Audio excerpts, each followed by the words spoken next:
Maserati 300S qui lui donnerait donc cette troisième place. On aura l'occasion de le vérifier d'ici peu justement, avec le podium du plateau 2. Alors que sur la piste, déjà, les voitures s'acheminent entre... ils ne sont pas encore arrivés à Indianapolis, mais elles sont en route.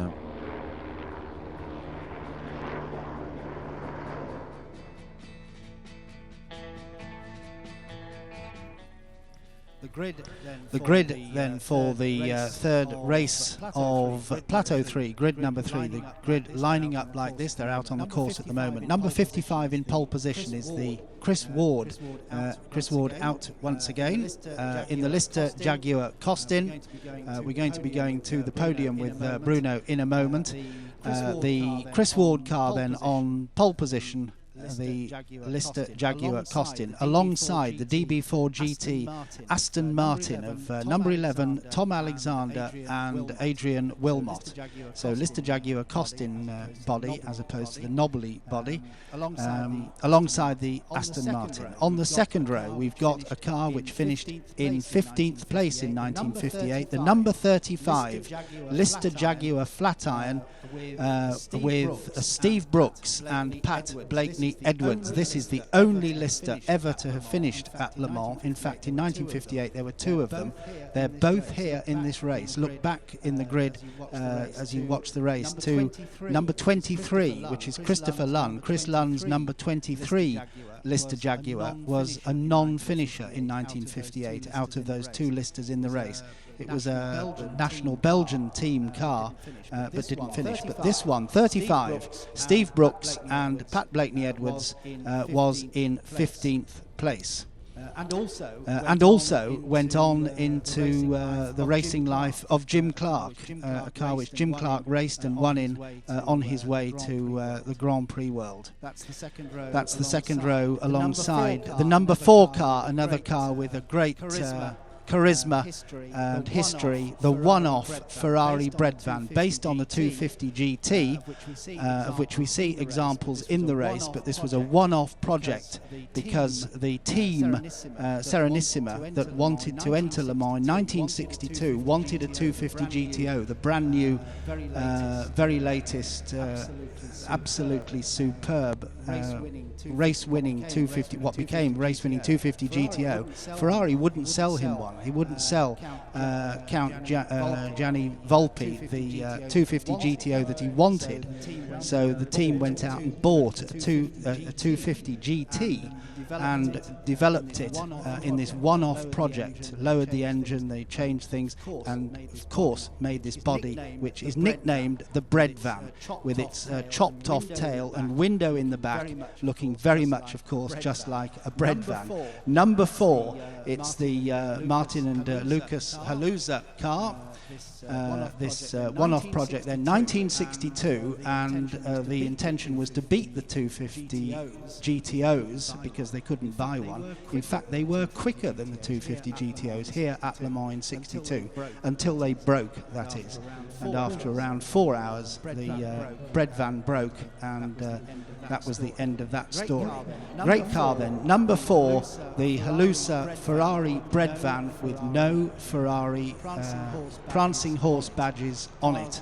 Cars coming towards us. Back to Mark for the race report. Voilà, Mark et Russell Douglas, les voitures sont en train de parcourir les derniers hectomètres avant le passage dans l'enchaînement chicane fort des raccordements. Et peut-être pour une fois, peut-on profiter du son d'ambiance, y compris pour le public qui n'est pas dans le secteur de la ligne droite des stands, pour avoir un peu l'accélération, l'ambiance que cela procure, et en saluant également le public qui est là juste en face dans le prolongement ou presque cette passerelle podium. Messieurs, dames, bonjour, toujours très agréable de vous savoir présent. Tout va bien? Ouais. On est très très content de vous savoir toujours aussi nombreux présents, c'est un réel plaisir. Voilà, eh bien écoutez, on va faire cela, on va en profiter tous ensemble. Allez, on les applaudit, applaudissez-vous, tiens, un petit peu en face, voilà, c'est bien ça, excellente ambiance. Voici, mesdames et messieurs, cette parade de la fin des années 50, le début des années 60. Allez, attention, on va tendre le micro. Maintenant, regardons bien la rampe de feu. Rouge, vert.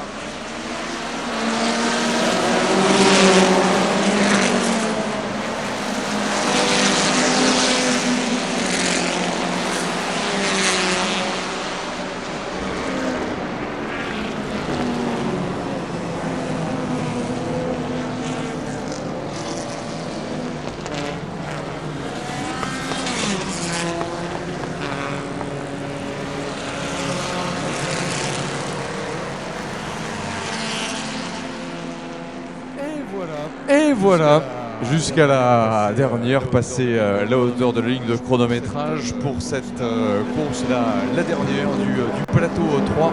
La durée de course, donc c'est 40 minutes. Et j'imagine déjà pas mal de belles actions en piste pour s'emparer la première place. Donc, pour la cérémonie du plateau 2. Mais la course est partie pour le plateau 3, messieurs.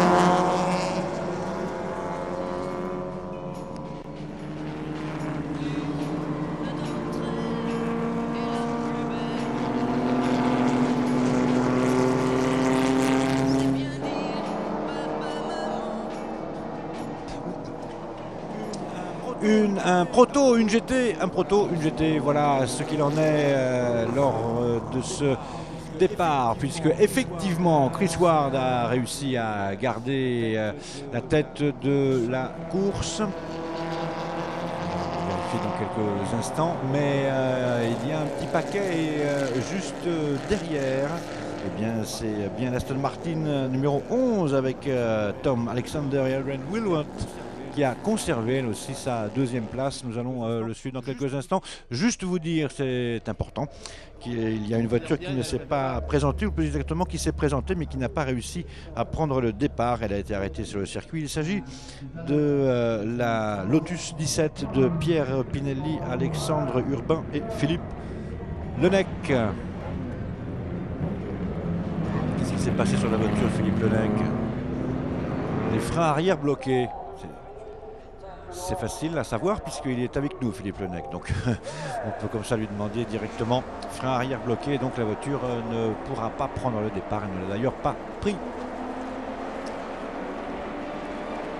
Nous avions 4 voitures ensemble, particulièrement pour ce départ, à vérifier exactement ce qu'il en est. La 35 avait bien réussi à rester devant la Ferrari, mais il y avait une des Lotus qui d'ailleurs a fait un freinage pratiquement in extremis, numéro 14 à la Dunlop.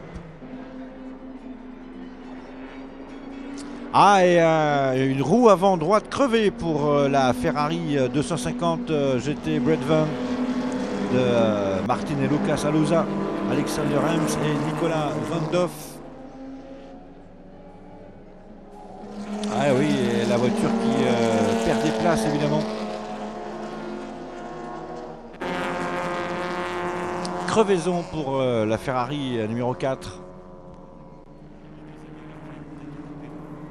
A puncture for the Ferrari Bredvan, the Halusa family car. A puncture for the number 4 Ferrari Bredvan. Mets-moi la radio un peu plus fort et n'aie pas peur, je vais pas aller dans les décors, Antoine.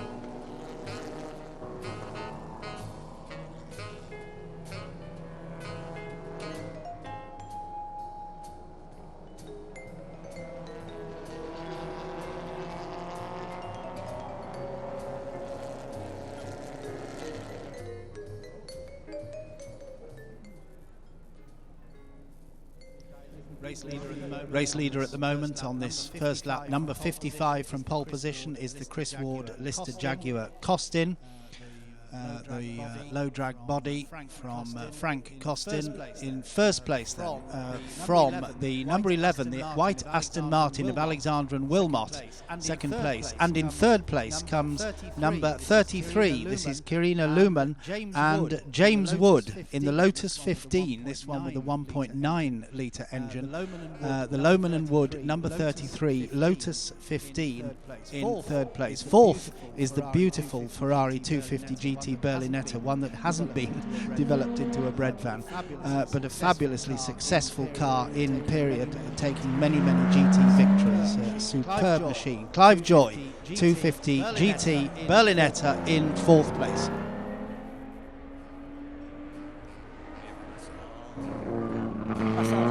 Passage de Chris Ward. Chris Ward, effectivement, le leader avec la Lister Costin de 1959. Elle porte le numéro 55 et il a 6 secondes d'avance sur l'Aston Martin DB4 GT numéro 11.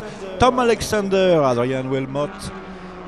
14 secondes 14 secondes d'avance ici pour la Lister par rapport à la voiture qui est en 3e position. C'est la Lotus 15 de Karina Lohmann et James Wood. Excellent départ pour cette voiture qui devance donc en 4e position la Lister Jaguar Flatiron numéro 35 de Steve Brooks et Patrick Blackney Edwards. On trouve en 5e place avec le numéro 2 la Ferrari 250 GT Berlinetta de Clive Joy et Patrick Simon. Et avec le numéro 12 en 6e position, voici listing guidé de Ludovic Caron et Stéphane Wimez.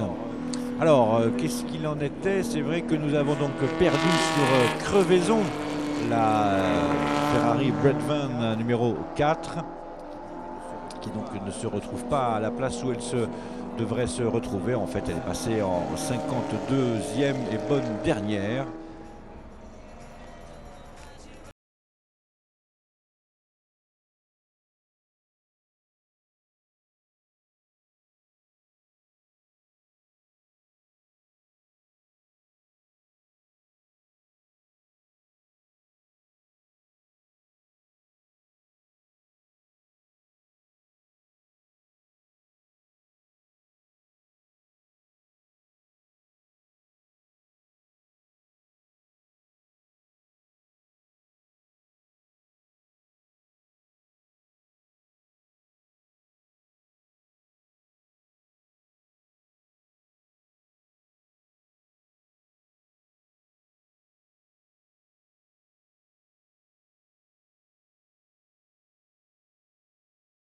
Plateau 3 se poursuit. Alors revenons bien sûr sur les positions au classement en ce moment. Marc Arnoldi, nous sommes donc dans cette période fin des années 50, début des années 60 et la voiture de tête est pour l'instant une Lister Costin. Chris Ward est tout volant. Ouais, il domine pour l'instant ces plateaux, puisqu'il a remporté la première manche, il a remporté la deuxième manche et pour l'instant il est en tête. Il a eu une avance de 5 secondes 4. Il ne doit pas mollir Chris Ward qui, si vous étiez avec nous un peu plus tôt, je suis sûr que vous l'étiez, eh bien, est descendu très rapidement de la voiture où il était avant dans le plateau 2 pour maintenant monter dans celle-ci. Il ne doit donc pas d'avoir de coup de fatigue par exemple et doit tenir en respect la voiture numéro 11, l'Aston Martin DB4 GT avec Tom Alexander et Adrian Wilmot derrière lui. 5 secondes 4 l'écart au dernier passage. Ensuite en 3e position avec le numéro 33, c'est bien la Lotus 15 de James Wood et Karina Lohmann. Et la numéro 35 et elle aussi 4e, donc pas de changement ces derniers temps au classement. La Lister Jaguar Flatiron de Steve Brooks et Patrick Blackney Edwards.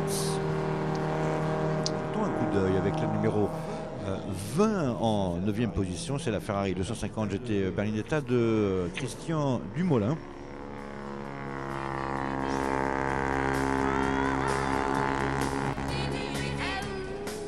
Belle 7e position aussi pour la Lotus 15 de Ivan Vercouter et Andrew Wolf. Combien de voitures? Au départ nous étions partis à 74 et pour l'instant nous sommes à 51. Ah, un petit tête à queue pour la 35. Oui, effectivement, petit tête à queue est reparti pour la voiture qui occupe la 4e position au classement général. Elle est repartie. Est-ce que cela pourrait lui faire perdre justement cette 4e position, ce qui ferait évidemment les affaires de Ludovic Caron et Stéphane Wimez qui pilotent pas les deux ensemble, mais en tout cas à tour de rôle. L'Austin, il est 3000 MK1 numéro 12 à suivre lors de ce prochain passage. À cette période des années 50 et bien sûr du début des années 60, c'est quand même quelque chose dans la grande histoire du Mans. Nous retrouvons à l'instant le passage de la voiture de tête, cette Lister Costin numéro 55 devant et avec le numéro 11 l'Aston Martin piloté à cette voiture par Tom Alexander et par Adrian Wilmot. Et en troisième position, alors que l'écart entre les voitures 1 et 2 du classement est de 9 secondes 142, eh bien dites 33, et vous récupérez donc cette Lotus 15 de Kierina Louvman et de James Wood, un néerlandais et un anglais ensemble, pour se partager ainsi le volant de cette Lotus. Et puis on a toujours le plaisir de retrouver, alors bien sûr, une belle variété de voitures, et parmi elles quand même quelques productions des Made in France, avec des points rares notamment, ou des voitures à mécanique points rares, plus aussi les toutes premières Porsche de l'histoire. La Ferrari numéro 20, une élégante 250 GT Berlinetta, qui est la voiture du Belge Christian Dumoulin, qui passe donc en ce moment peut-être devant vous, si vous êtes dans le secteur de la tribune d'Alop.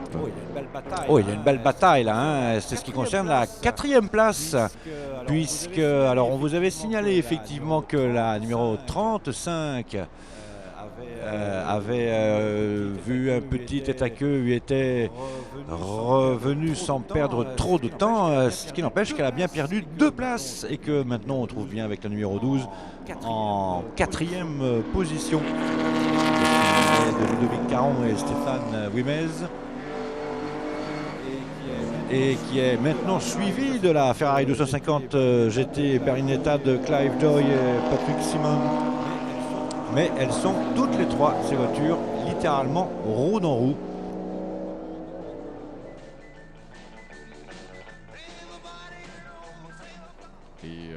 Et la suite de ce même classement pour suivre un joli appel contre appel pour le Stignolet de Jérémy Garamond. Garamond qui a bien rectifié la trajectoire en sortie de chicane d'Alop. Un passage devant les stands de la Lotus de Roger Wills et de David Clark. Une véritable école de conduite pour les pilotes, ça c'est très clair. Ces plateaux 1, 2, 3, avec ces pneus étroits, plus haut, la voiture qui n'est pas collée au sol comme peuvent être les voitures modernes. Il faut dans tous les virages, il faut braquer, contre-braquer, contrôler, parce que on voit bien que les voitures en règle générale sont très baladeuses. Race leader with 27 minutes remaining. Race leader 55 is Chris Ward in the Lister Jaguar Costin. In second place, the number 11 DB4 GT, the Aston Martin of Tom Alexander and Adrian Wilmot. In third place, we still have the number 33 Lotus 15 of Kierina Luhmann and James Wood. In fourth place, and with a spin, I believe, a spin a lap or so ago for the Pat Blakeney Edwards and Steve Brooks Lister Jaguar flat iron, another different shape of Lister Jaguar. In fourth place, number 35. But yes, he's come back to fourth place now, having had a spin. In fifth place, number 12 is the Ludovic Caron and Stéphane Wimez, Austin Healy. That's fifth place. Number 12, qualifying down in 11th place and making his way up to fifth now. In sixth place then is the number 14 Lotus 15 of Vercouter and Wolf. That's Yvan Vercouter and Andrew Wolf in the Lotus 15, number 14, sixth place. Un équipage chypriote pour la Lotus numéro 67 qui passe à l'instant devant les stands. Vous êtes peut-être aussi dans votre champ de vision maintenant. Si vous êtes donc du côté de la Dunlop avec Marius Peltiès et Thanos Michaelides, sous réserve de prononcer vraiment avec l'accent qui convient le nom de ces deux pilotes, mais qui ont le mérite d'être présents ici ce week-end aussi avec nous tous pour Le Mans classique. La voiture devant les stands, nous parlions de production française. Voilà donc une Panhard CD de 1963, Jacques Laguerre, Daniel Thomas Caggiano, une association franco-argentine autour de cette voiture Made in France. Alors nous vous avions signalé que la voiture numéro 35, la Lister Jaguar, avait connu un tête à queue puis était repartie. Elle en avait perdu 2 places, était retombée en 6e place, mais elle est revenue en 4e parce qu'ils sont plus forts que tout le monde. Non, pas spécialement, mais surtout parce qu'ils sont plus rapides en ligne droite une audière où ils ont réussi à récupérer 6 secondes. Et pourquoi, je vous le demande, mais je vous réponds en même temps. 241 km/h sur ce tour pour la numéro 35 pour la Lister Flatiron, alors que les voitures GT ne peuvent passent difficilement les 200 km/h. Marc, regardez bien la ligne droite des stands justement. La 35 profite de sa vitesse pour laisser presque sur le carreau la numéro 33. Changement pour la 3e position, la voiture de Steve Brooks, de Patrick Blackney-Edwards. Cette Flatiron Lister Jaguar s'est emparée de la 3e place, même si la voiture qu'elle vient de dépasser, cette Lotus 15, est un petit peu plus hardie dans les parties sinueuses. Et nous avons également maintenant entamé le quart d'heure des arrêts de neutralisation obligatoires. Les premières voitures déjà dans la voie des stands. Nous avons Dutch Bonnet, la toute première à passer par la voie des stands. Et attention donc au rendu de la monnaie de la pièce, peut-être là dans l'entre-deux pensions du tertre rouge, les S et le virage du tertre rouge en lui-même. Mais non, finalement, le virage arrive trop vite pour la Lotus numéro 33. Et donc là, nous devrions profiter, en tout cas le pilote devrait profiter de la puissance de cette Flatiron Lister Jaguar numéro 35 pour reprendre un petit peu ses distances vis-à-vis de la 33 avant le freinage de la chicane Forza Motorsport. Les tout premiers arrêts, la Lotus numéro 19 dans la voie des stands, le Mylène numéro 7 aussi, et l'arrêt également des Porsche numéro 49, de la Dutch Bonnet numéro 9 qui a même, je crois, été la première à s'arrêter, et de la DBHBR5 Coach numéro 69 aussi dans la zone des stands. Une drôle de bataille, c'est un peu David contre Goliath entre la Lotus et la Lister, puisque au niveau de la cylindrée du moteur, ça va très simplement du simple au double. Il y a 1900 cm3 dans la Lotus 15 et il y a 3800 cm3 dans la Lister, le moteur Jaguar. Et pourtant, on fait bien un jeu égal entre les portions sinueuses et les portions plus rapides. Il y a évidemment un avantage poids pour la Lotus, et puis on a pu le voir sur les très belles images encore une fois du grand écran. Il y a aussi un avantage tenue de route parce que la Lotus est plus basse, la Lotus est plus... un centre de gravité plus bas en fait. Exactement, ce qui fait qu'elle peut en plus exploiter peut-être mieux sa motricité. 22 minutes encore avec Russell Douglas. On revient sur les positions au classement, et donc de rappeler qu'aussi en ce moment la course est dominée par la Lister Costin numéro 55 devant la numéro 11 d'Aston Martin de Tom Alexander d'Adrian Villemot, et en ce moment bataille entre la 35 et la 33 pour la 3e place entre la Lister Jaguar de Steve Brooks, Patrick Blackney-Edwards et la Lotus de Kirina Loveman et de James Wood. Race leader, still the number 55 Lister Jaguar Costin of Chris Ward. Number 11 in second place is the Alexander and Adrian Wilmot and Tom Alexander Aston Martin. In third place, with the pit window open now, so cars beginning to come in. In third place is the Brooks and Blakeney Edwards, number 35 Lister Jaguar, which just took that third place as they went over the line up towards the Dunlop Bridge. He completed the manoeuvre, taking Karina Luman and James Wood for that third place. So Steve Brooks and Pat Blakeney-Edwards, 35 in third. Back to fourth goes the 33 Lotus of Luman and Wood. Fifth place, number 12, Caron and Wimez in the Austin Healey. And in sixth place, number 14, is the Lotus of Yvon Becuter and Andy Wolf. Dans les prochains instants, nous retrouverons la passerelle podium pour le plateau 2. L'on voudrait adresser un bonjour aux commissaires qui seront là pour présenter les drapeaux. 3 nationalités différentes, un Français, un Anglais, un Hollandais. Voilà. Attention à l'arrêt de la voiture de tête à 20 minutes du but. L'arrêt de la voiture de tête numéro 55, l'arrêt de la Lister Costin. Avec Chris Ward au volant, l'arrêt de la voiture de tête et l'arrêt aussi de la sublime Aston Martin numéro 11, qui est vraiment une voiture d'une élégance et d'une finesse vraiment superbe. On tomberait presque à genoux devant cette DB4 GT de Tom Alexander et de Adrian Wilmot, une très élancée, vraiment de la haute couture automobile, serait-on tenté de dire. Et il n'y aura pas d'arrêt dans l'immédiat pour la Lister Jaguar Flatiron numéro 35, qui va permettre à l'équipage Steve Brooks et Patrick Blackney-Edwards de passer momentanément en tête. D'autant que la numéro 33, qui a été longtemps sa rivale, vous l'aviez vécu au précédent tour, rentre au stand. Possible voiture, en tout cas possible équipage en 3e position lorsque tout le monde se retrouvera. Kirina Louvman, James Wood, ils sont en tout cas des postulants légitimes à une place sur le podium. Nous verrons bien ce qui lancera dans 19 minutes. Mais donc l'arrêt de 3 voitures du top 4 avec celle qui était jusque-là en tête, la Lister Costin numéro 55.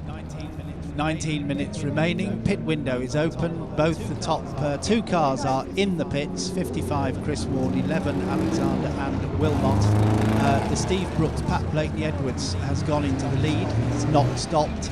And I'm pretty sure I saw Pat Blakeney Edwards at the wheel of that car, forging onwards in the famous HCH 736, the ex-Jim Clark and 15th place at Le Mans back in 58 car. Great to see that car back on track and in the hands and ownership of Steve Brooks, but driven at the moment by Pat Blakeney Edwards in the lead from 12 Caron and Wimes in the Austin Healey, but of course they've not stopped. Top cars then in the pits. Le plateau 3 avec le concours de Radio Nostalgie. Plateau 3 pour aussi nous rappeler que 1956, la course des 24 heures du Mans s'était déroulée au mois de juillet en raison des délais nécessaires pour la refonte complète du bâtiment des stands et la révision aussi du rayon de la courbe Dunlop. Une victoire Jaguar avec l'écurie Écosse devant une Aston Martin, Sterling Moss, Peter Collins et Ferrari aussi, avec Maurice Trintignant et Olivier Jean Debien. En 1956, ils avaient terminé sur la 3e marche du podium. Retour au mois de juin pour celle qui fut la 25e édition des 24 heures du Mans, celle de 1957. Ivor Webb et Ron Flockhart qui retrouvaient le chemin du podium devant Ninian Sanderson et Jan Lawrence, et 3 Jaguars dès justement sur le podium de l'édition en 1957.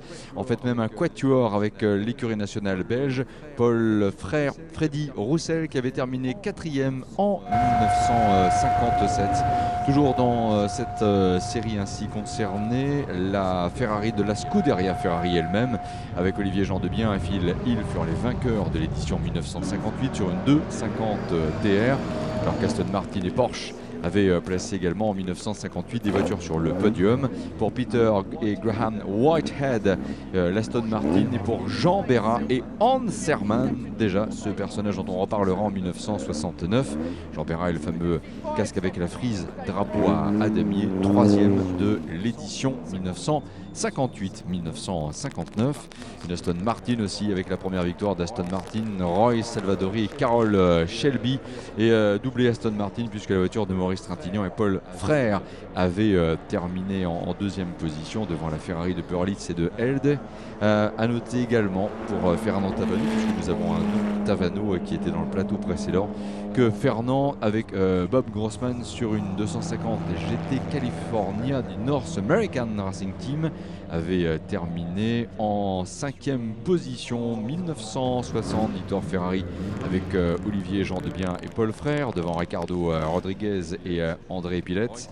Roy Salvadori et Jim Clark 3e en 1960. C'est bien de le rappeler aussi que Jim Clark a terminé sur le podium du Mans au moins une fois dans sa carrière en 1960. En 1961, Olivier Jean Debien, Phil Hill étaient les vainqueurs devant Willy Merès et Mike Parks.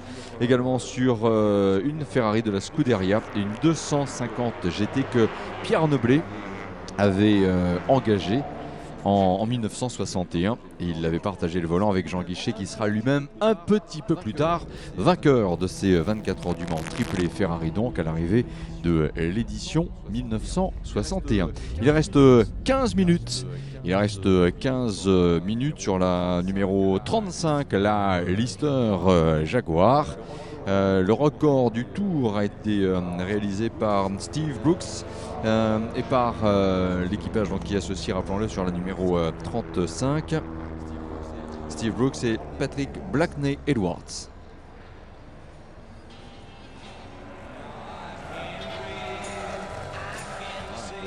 Une voiture qui a un arrêt stand, malheureusement pour elle trop court, alors que rentre au stand la Lister Jaguar Flat Iron de 1958 qui était passée momentanément en tête. Et attention pour la numéro 20, la Ferrari de Christian Dumoulin.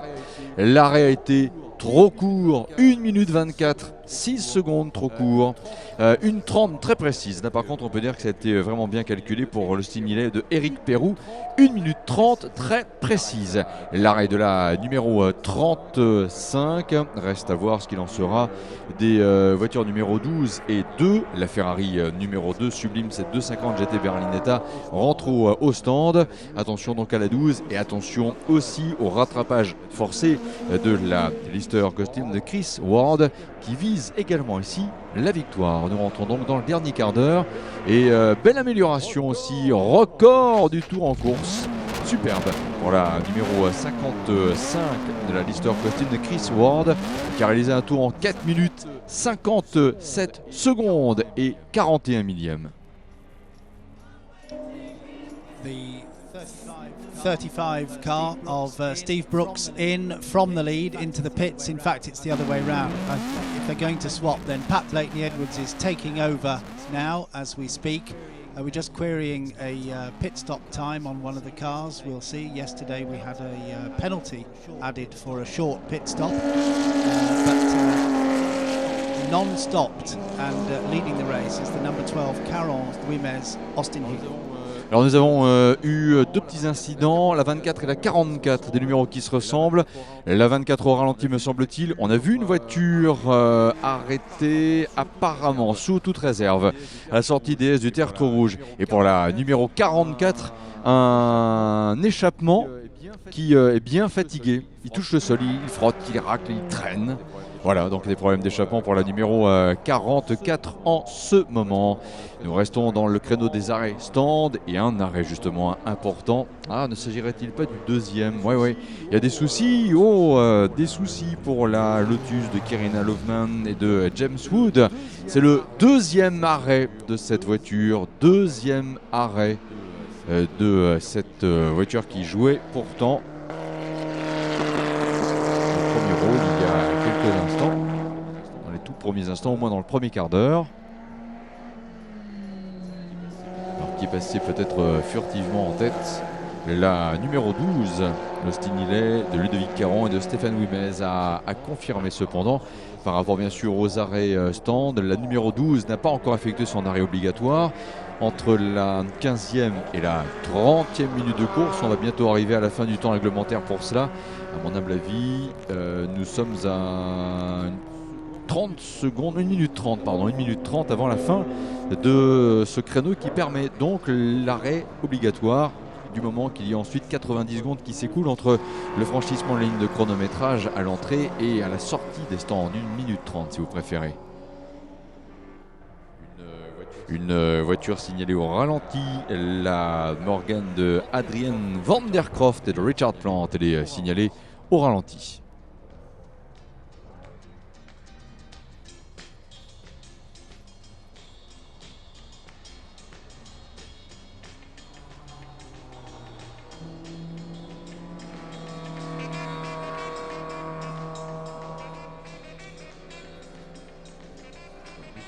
Alors nous suivons en ce moment sur les écrans la progression de la voiture numéro 12 qui nous avait été signalée furtivement en tête.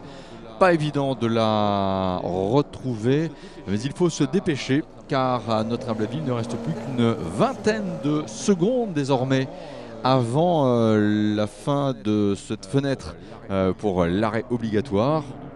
Attendons donc. A question concerning the race leader now, the final car in the top 10 that has not stopped. The pit window is still open, not for much longer. This is the number 12 Caron and Wimes Austin Healey, which leads the race but has not stopped, needs to come in, is still in sector 2, and the pit window has closed. Oui, fin du temps réglementaire comme nous l'avions bien supposé. Donc attention pour les voitures qui ne se sont pas arrêtées. Le numéro 12 en particulier, il risque d'y avoir pénalité. L'arrêt à l'instant même de la Panhard numéro 58. La Panhard numéro 58 au stand. C'est son deuxième arrêt. Donc là, l'arrêt est vraisemblablement technique. Deux autres voitures dans la voie de décélération. Et donc confirmation que nous n'avons pas vu la numéro 12 jusque-là repasser par ces mêmes stands. On est en train de réactualiser la page d'écran. Nous allons surveiller tout cela parce que c'est important et il serait dommage ensuite que des équipes soient pénalisées pour un passage par les stands après le panneau trop tard. C'est une image hein, naturellement, le panneau trop tard ça n'existe pas. Alors qui s'arrête? Est-ce pour vraiment un arrêt stand conforme ou presque à ce règlement ou alors parce que le problème est technique? La 49 est de ces voitures à rentrer au stand et là il s'agit par contre du deuxième arrêt et voilà la numéro 12, trop tard. Voilà, à l'instant. C'est la voiture qui rentre au stand. Le Steen, il est 3000 MK1, mais là, trop tard, c'est évident. Alors que pendant ce temps, la numéro 55 qui a été ainsi confirmée en tête, qui d'ailleurs ne laisse pas ou ne constitue pas une surprise, c'était naturellement attendu compte tenu de son arrêt stand précédent. Chris Ward reprend le leadership après le 6e tour. 52 secondes et 214 millièmes, ce qui constitue le record du tour en course pour ce plateau 3. Chris Ward is back in the lead of the motor race. The Caron Wimes Austin Healey has come in to do its pit stop but missed the pit window. The Ward Lister Jaguar then in number 55 with a new fastest lap for the race. He's down in the 4:52s for the number 55 race leader. Nous avons pu voir la 44 entrer au stand avec effectivement cet échappement qui traînait là au sol. C'était vraiment visible. Merci à la réalisation pour ce zoom sur cette voiture. Là vous allez peut-être pouvoir voir, même si ce n'est pas forcément la voiture concernée, mais peu importe, voir d'abord de très belles mécaniques de près, le soin avec lequel dans les stands on s'affaire aussi à bien serrer les roues. On n'est naturellement pas avec des clés à choc et tous les systèmes qui permettent aujourd'hui pour les voitures contemporaines et leurs mécaniciens surtout de changer les pneus en un minimum de temps. Et donc le retour de la 44 abonnée au magazine échappement ou presque, en tout cas qui a des problèmes d'échappement, c'était en partie des faits, ça frottait sur la piste. La voiture est revenue au stand. Nous sommes à 7 minutes du drapeau à damier, 7 minutes.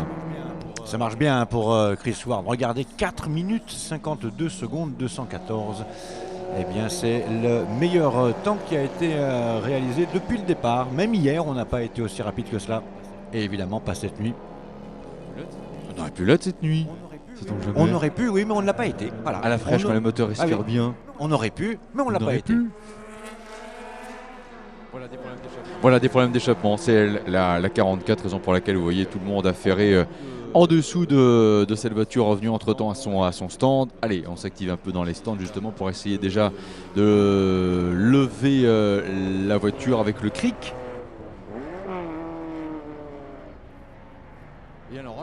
Et alors un chrono pour la voiture en numéro 14 de 5 minutes tout rond, 5:00:000 pour la Lotus de Ivan Vercouter et de Andrew Wolf. There is a race on for second place. We've got 55 Chris Ward out in the lead. He's just done a 4 minutes 52, which is 8 seconds quicker than the next quickest time, which is Vercouter and Andy Wolf in the number 14 car, and they're in third place. In between them, in second place, we've got the 35 Flatiron Lister Jaguar of Pat Blakeney Edwards and Steve Brooks. But the Fekute Andy Wolf number 14 Lotus is catching. There are 5 minutes 20 seconds left. 5 minutes 20 seconds left. We'll keep an eye on this gap between second and third. 35 Lister Jaguar, number 3 number 14 Lotus. Right up front. Yeah. Is it all the way? Up again.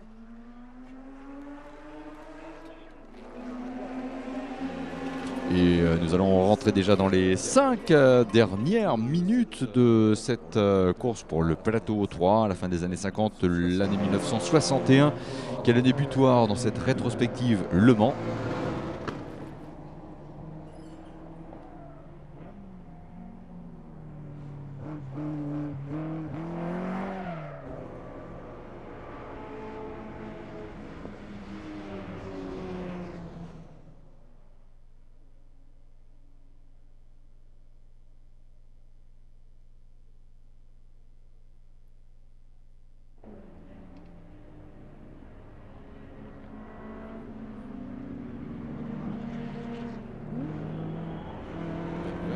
Bonne nouvelle, nous aurons le maintien de la simulation des Le Mans. À un moment, on n'avait plus craindre en raison bien sûr du temps nécessaire cette nuit pour redresser les rails de sécurité, rapatrier aussi certaines voitures avec quelques caprices mécaniques parfois. L'on aurait pu avoir la suppression de cette simulation. Eh bien non. Bonne nouvelle. Nous allons bien avoir le spectacle d'un départ triplement, y compris un dimanche matin pour contenter tout le monde. Ce sera naturellement après l'arrivée de cette course pour le plateau 3, la troisième et la dernière. Et naturellement aussi dans les prochaines minutes, la cérémonie de podium pour les pilotes qui se sont illustrés dans le plateau 2. C'est le dernier tour pour la voiture de tête que vous voyez en ce moment passer dans les S du tertre rouge. Quand il n'y en a plus, il y en a encore. 4,51, 165. Et Chris Ward dans son avant-dernier tour, donc améliore encore une fois le record du tour. Et il est bien parti dans ce dernier tour, là aussi dans le secteur 1, pour essayer encore d'avoir un meilleur temps. Et comme nous tous d'ailleurs, déjà on commence à voir ces plateaux qui nous disent au revoir. On commence déjà à se dire, en avoir un petit peu plus. Alors un SMS Marc Arnoldi qui montre bien que les anciens vainqueurs des 24 heures du Mans ont le sens de la citoyenneté. Eric Hellary, vainqueur en 1993, m'informe avoir trouvé, alors il dit, les papiers de monsieur Michel Patrick qui habite Clermont-Ferrand. Voilà, donc monsieur Michel Patrick, si vous voulez bien retourner dans la zone là où sont installées les voitures que supervise Eric Hellary, bonne nouvelle, il a retrouvé votre portefeuille. Merci Eric. Dernier tour pour les voitures de ce plateau 3 et il n'est jamais trop tard pour se procurer le fameux programme officiel avec le point pour retrouver justement les inventions marquantes de cette période 1957-1961 et le point qui a aussi eu le mérite de ressortir à chaque fois une photo du Mans telle que la ville était dans cette période-là, 1957-1961. On est vraiment fan de cette vue sur l'avenue du Général Leclerc. Félicitations, elle est très très rare cette photo.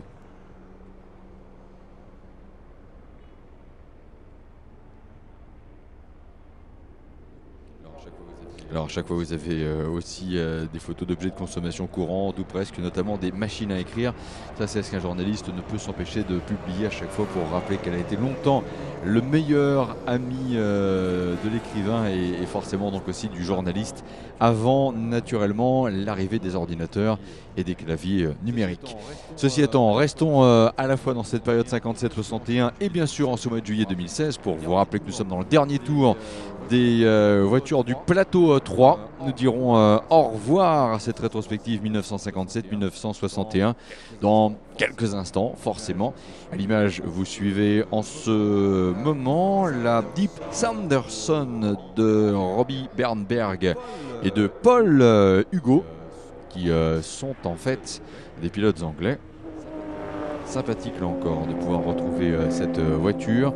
La numéro 20 à l'image aussi sur les écrans géants, donc une Ferrari 250 GT Berlinetta, a rapproché en fait du modèle de la vente Arcurial Motor Cars d'hier, qui a été vendu pour un petit peu plus de 7 millions d'euros et qui fut sans doute la voiture le coup du spectacle hier, ou en tout cas de la vente. Mais une vente de ce genre, surtout avec Maître Hervé Poulain, c'est aussi quelque part un spectacle.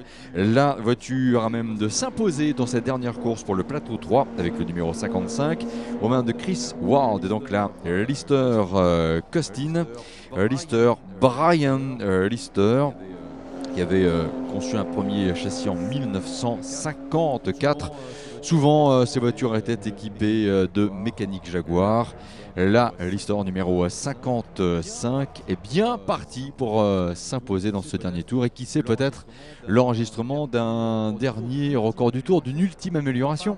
Pourquoi pas? Oui, Bruno, est-ce que vous savez combien coûtait le lever de doigt hier dans cette vente de la Ferrari? Si vous leviez le doigt, ça coûtait 100 000. 100 000 euros. Oui, c'est le lent. À chaque fois que quelqu'un levait le doigt, c'était 100 000 en plus. Ah d'accord. Bon bah je lève pas le doigt. Pas aujourd'hui en tout La cas. prochaine fois que vous Attention, c'est trop tard. leverez le doigt, pensez-y. On lève le doigt, c'est 100 000. J'en ai passé aux enfants à l'école, ils vont plus lever le doigt quand la maîtresse va poser une question. Et voilà, drapeau damier et un pilote qui franchit la ligne vraiment. Alors, le record, en fait, c'est drôle parce qu'il était vraiment presque en roue libre, mais record battu, donc en record du temps en course. 4,50 0,62. 4,50 0,62. Et Chris Ward qui salue le public et qui réalise donc le meilleur temps du plateau 3 dans le dernier tour. On se demande jusqu'où il serait allé s'il avait continué. Si on lui avait donné 1 ou 2 tours de plus, il serait allé en 4,48. Ah oui, Formidable. clairement, parce qu'on avait vraiment le Formidable. sentiment qu'il passait les lignes d'arrivée presque en roue libre là, mais donc il en avait encore vraiment sous le pied. C'est le checkered flag, mon cher Russell, et donc la victoire de la car 55. Well, after 3 consecutive fastest laps of the race, Chris Ward wins. The number 55 Lister Jaguar Costin wins the motor race. With Chris Ward there is going to be heading the battle for second, but I'm afraid, not afraid, I mean it's not a battle. It looks like it's going to be Brooks Blakeney Edwards, because Andy Wolf in the number 14 Lotus can't catch fast enough. Caught a little bit on the previous lap, but it looks at the moment as if it's the 35 car of Brooks and Blakeney Edwards. Terrific second place for the Flatiron Lister Jaguar over the line. Et le numéro 35, salut par le drapeau damier, la Lister Jaguar Flatiron de Steve Brooks, de Patrick Blakeney Edwards, qui en a également terminé avec sa course en 5 minutes 02 pour le dernier tour. Pas le meilleur chrono de cette voiture, mais dans tous les cas un très bon temps quand même. Et en 3e position, l'on retrouvera au bout du compte la Lotus 15 que vous avez et que vous pouvez encore voir sur les écrans en ce moment, la voiture de Ivan Vercouter et de Andrew Wolf, qui termine à un peu plus d'1 minute 36 de la gagnante. Alors là par contre pour la numéro 12, on sera un tout petit peu plus réservé en raison d'un passage voie de décélération hors quart d'heure réglementaire, hors créneau aménagé pour effectuer les arrêts stands obligatoires entre la 15e et la 30e minute de course. Pour nous la 12 est arrivé avec un petit décalage. Le après l'heure c'est plus l'heure, donc nous verrons bien ce qu'il en sera. Le logiciel de chronométrage lui capté ou a bipé la numéro 12 en 4e position, et c'est donc ce que nous vous préciserons par rapport à sa place au classement, mais donc c'est sous réserve d'un examen et la prononciation d'une décision par le collège des commissaires sportifs. Ah oui, et notre ami Douglas Russell va pouvoir dire que Chris Ward a fait le fameux hat-trick, puisqu'effectivement il est parti de la pole position, il a gagné toutes les manches, première, deuxième, troisième, et il a réalisé le record du tour. Il a vraiment tout fait sur ce plateau 3 avec cette voiture. Chris Ward, difficile de faire on sait que Chris Ward l'emporte. Alors maintenant, en ce qui concerne les accessites, la 2e et 3e place, difficile parce qu'en fait sur ce plateau il n'y a pas eu beaucoup de constance, à part pour la numéro 35, c'est vrai, qui termine 2e de la manche de nuit et de la manche d'aujourd'hui, mais hier elle n'avait pas terminé. Il va falloir faire des calculs pour savoir comment pourra être ce podium, excepté bien entendu la victoire de Chris Ward et la victoire d'une Lister, ce qui n'est pas arrivé au Mans, ni à cette époque-là, ni ensuite, ni même en catégorie, je ne pense pas, ça ne me dit rien. Je vais regarder, mais ça ne me dit rien, non, effectivement. Probable. C'est toujours bon de se poser la question et cela permet comme ça de ressortir quelques faits marquants des résultats et globalement de l'histoire du Mans. Rappel au moins de ce top 10 à l'arrivée de la seule 3e manche pour laquelle il y a encore des voitures qui en terminent avec la course justement. Une victoire pour Chris Ward, l'anglais, avec la Lister Costy numéro 55. Il aura devancé l'arrivée d'1 minute 26 la Lister Jaguar, pilotée par Steve Brooks et par Patrick Brackney Hillworth. 3e position avec le numéro 14, il s'agit de la Lotus 15 avec Ivan Vercouter et Andrew Wolf. 4e sous réserve, le Stinillet numéro 12 de Ludovic Caron, de Stéphane Wimez. La 5e place pour la Lotus 15 de Michael Malone et de Rob Hall. 6e position pour la Ferrari 250 GT Berlinetta de Clive Joy, de Patrick Simon. Derrière cette numéro 2, 7e position pour la Lotus 15 de Michel Vanti et de Guy Peters. L'on retrouve ensuite à la 8e place le Stinillet de Eric Perroux, de Luc Cheminot, numéro 37. Oh, et attention, une voiture partie dans le bac à gravier, la 66, et dans le bac c'est l'Oscar de David Gross et de Ivan Vercouter, parti dans le bac à Indianapolis. Si l'on revient sur le classement, donc rappelons-le, 7e position pour la Lotus 15 de Michel Vanti et de Guy Peters, la 8e place pour le Stinillet d'Éric Perroux, associé à Luc Cheminot. Derrière, 9e position pour la Ferrari 250 GT Berlinetta numéro 20 de Christian Dumoulin, et 10e place pour la Lister Jaguar de Jan Guzen et de Anthony Schroven. Voilà pour le top 10. Russell, please, about the top 10. Juste simplement pour vous confirmer, on en avait parlé, aucune victoire de Lister, ni même en catégorie aux 24 heures du Mans depuis 1923. Voilà, comme ça vous avez la fiabilité dans les informations avec ces précisions de Mark Arnoldi. Russell Dugas, please. Thank you, Bruno. The race winner, number 55, then Chris Ward in the Lister Jaguar. In second place was number 35, Steve Brooks, and Pat Blakeney-Edwards in the Lister Jaguar Flatiron, the only Lister Jaguar ever to finish a Le Mans 24 hours in 15th place in 1958. In third place came number 14, the Lotus 15 2-litre of Ivan Vercouter, and Andy Wolf taking the car over the line there. He was catching the second place car, 35, but simply ran out of time. The 14 car then, the Lotus, in third place. In fourth place, number 12 was Caron and Wimez, in Ludovic Caron, in the Austin Healey with Stefan Wimez in fourth place, but subject to a question because it missed the pit window. In fifth place then was number 40, car number 40, the Lotus 15 of Michael Malone and Rob Hall. And then in sixth place, number 2, the Clive Joy Ferrari, the 250 GT Berlinetta, Clive Joy and Patrick Simon coming in sixth place.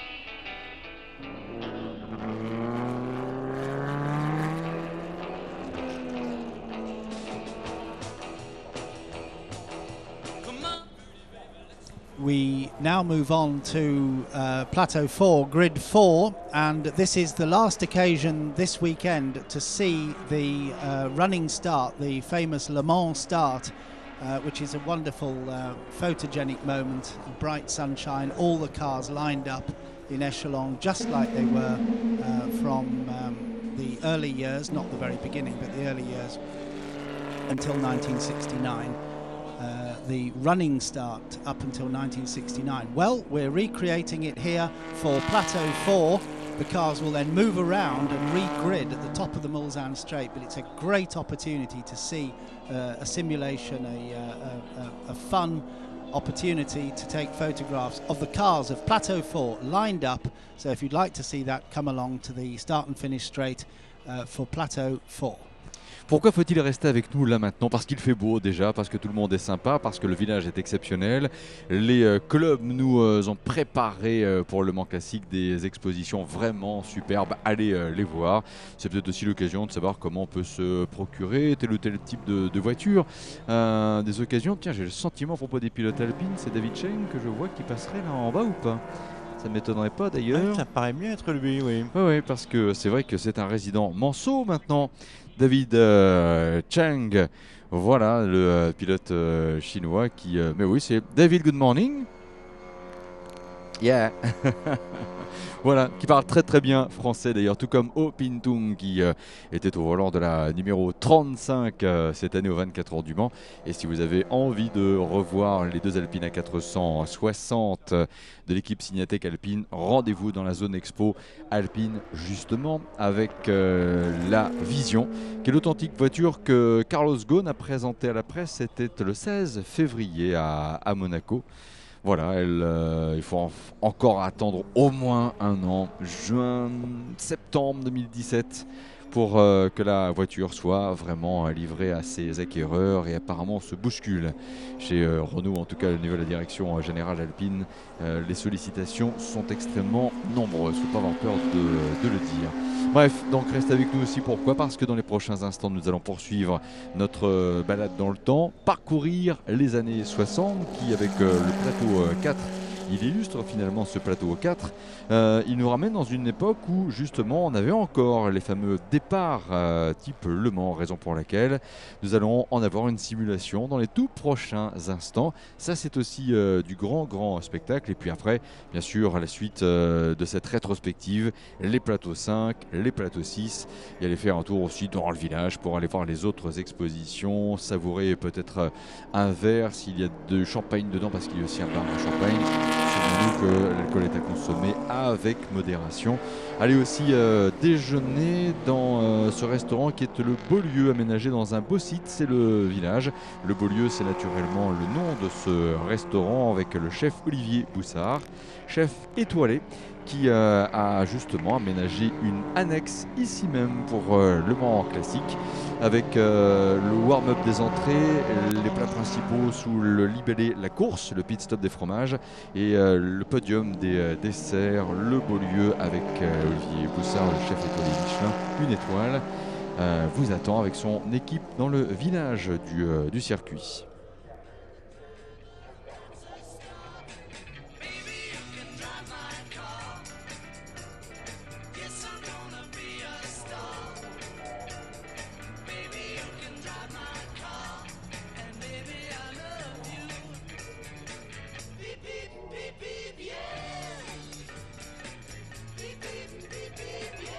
Alors, les voitures du plateau 4 se rapprochent de nous, et parmi celles-ci, nous allons guetter, parce que normalement sur la première position, la pole position, on devrait voir la Ford GT40 numéro 28. Seulement voilà, durant la manche de nuit, eh bien, le moteur a cassé sur cette voiture. Alors on n'est pas tout à fait sûr qu'elle puisse être présente, mais c'est ce que nous allons vérifier. Semble-t-il, à vue de nez, non, puisque sur la première ligne, on devrait bien retrouver Shaolin avec la 46. Elle vient de passer, mais on ne voit pas la 28, la voiture de James Cottingham et Andrew Smith. On a la belle numéro 35 qui reprend les couleurs de la troisième de l'édition 1966. Et puis parmi les voitures tout aussi sublimes, les Porsche 904 aussi. Une ligne particulière pour cette voiture, là on a une dans son patrimoine automobile, qui est aussi la voiture que Michelin utilisait pour ses essais de développement sur sur la piste de son centre d'essai.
Bruno et Marc, on se retrouve sur la grille de départ avec cette mise en épi pour un départ type 24 heures avec Sean Lin qui partira en pole position. Sean, obviously the second heat was quite good for you.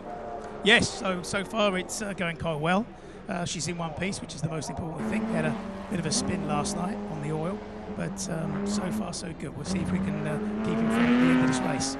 What's the strategy for this third and last race? Look after the car and keep in front. Thanks a lot, Sean. Voilà, il dit ouais, la deuxième manche, celle de nuit, c'est bien passé pour nous. J'ai quand même fait un petit état queue, donc c'est la preuve qu'il faut vraiment faire attention à tout moment, éviter les erreurs. Et puis au niveau stratégie, c'est très simple. Il dit on va ramener la voiture en une pièce, on va veiller à cette auto de manière à pouvoir tout simplement célébrer une éventuelle victoire. C'est tout le mal qu'on puisse lui souhaiter. Sean Lin avec des Ford GT40 qui monopolisent l'avant de la grille de départ, même si celle de Christophe Van Riet qui avait remporté la première manche, eh bien, n'est plus là sur cette grille de départ. À l'avant de cette grille de départ, en tout cas, il nous reste 3 Ford GT40 devant. Et alors peut-être pourrez-vous, Vincent Franzen, vous rapprocher de la Lotus Elan numéro 11 qui arrive, dont les couleurs nous font penser aussi à Gulf, avec le mariage du orange et de ce bleu clair. François